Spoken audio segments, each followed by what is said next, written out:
তুমি যখন শোনো যে মেকআপ করার সময় কারেন্ট নেই, মানে তোমার মনের অবস্থাটা কেমন হতে পারে বুঝতে পারছো? মানে আমার এই মুহূর্তে কেমন হয়েছিল সেটা জাস্ট একটু ফিল করো।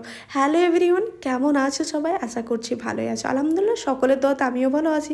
নতুন একটা মিনি ব্লগে তোমাদেরকে স্বাগত জানাই। বেরিয়ে পড়লাম, একটা মেকআপ ছিল সেই জন্য অনেক দূরেই, বেলে বলে সবাই চেনে, বেলে নারায়ণপুর, কিন্তু আসল নাম হচ্ছে বালিয়া।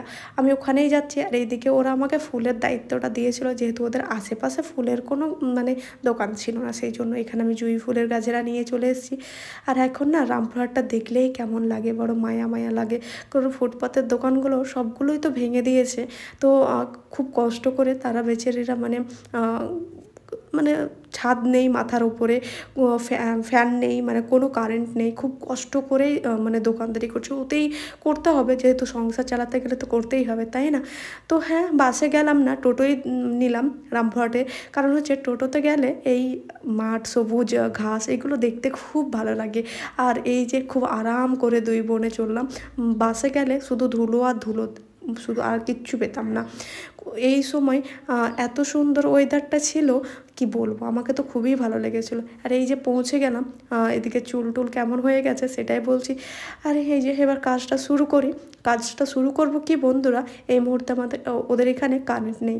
কারেন্টের কোনো একটা মানে প্রবলেম আছে, ওদের কারেন্ট ঠিক করছে না কি আমি জানি না।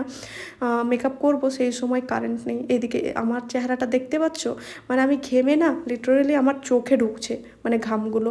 এদিকে পাখা করছিল একজন। আমার শুধু টেনশন ছিল মেকআপ, তো যদি মেকআপ করতে করতে ঘেমে যায় তো সব শেষ, কিচ্ছু করার নেই।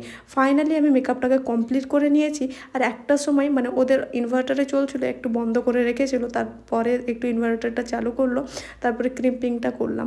যেহেতু ওদের বরযাত্রীগুলো, এই মেয়েদের বরযাত্রীগুলো যাদের বাড়িতে সাজাচ্ছি ওদের বাড়িতে চলে এসেছিলো সকলেই। তো অনেক চাপ পড়ে গেছিলো, ইনভার্টারে অনেক ফ্যান চলছিলো, সেই জন্য অফ করে রাখতে হয়েছিলো, যেহেতু আমি সাজাতে পারবো না বলে। তো দেখতেই পাচ্ছ ফাইনাল হয়ে গেছে আমার সাজানো।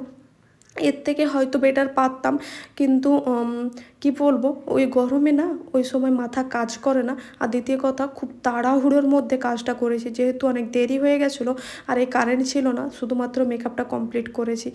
কেমন হয়েছে অবশ্যই কিন্তু তোমরা কমেন্ট করে জানাবে। এটা আমার লো বাজেটের, লো প্রাইসের হচ্ছে মেকআপটা ছিল, কিন্তু আমি কোনো দিনই কোনো আমার ব্রাইড বলো, পার্টি মেকআপ বলো, আমি কোনো রকম কম্প্রোমাইজ করি না। আমাকে টাকা কম দিলেও আমি খুব মানে খুব চেষ্টা করি ভালো নিজের বেস্টটাই দেওয়ার জন্য। কারণ আমার কাজটা দেখবে, সকলে দেখবে না যে আমি কত টাকা পেয়েছি না পেয়েছি, সেই জন্য আমি সবসময় আমি ভালো দেওয়ারই চেষ্টা করি।